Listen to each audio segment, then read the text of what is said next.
इख्तियारात से तजावुज और माली बदउनवानी का इल्जाम एंटी करप्शन हुकाम ने परवेज इलाही को अदालत में पेश कर दिया।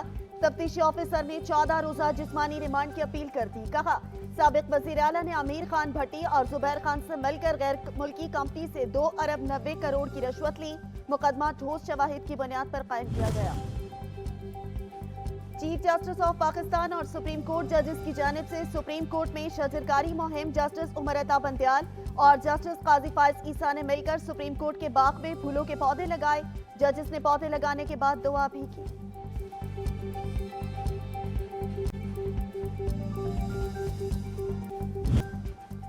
और लाहौर में डॉक्टर पर तशद्दुद के खिलाफ यंग डॉक्टर्स एसोसिएशन ने सरकारी अस्पतालों में हड़ताल कर दी।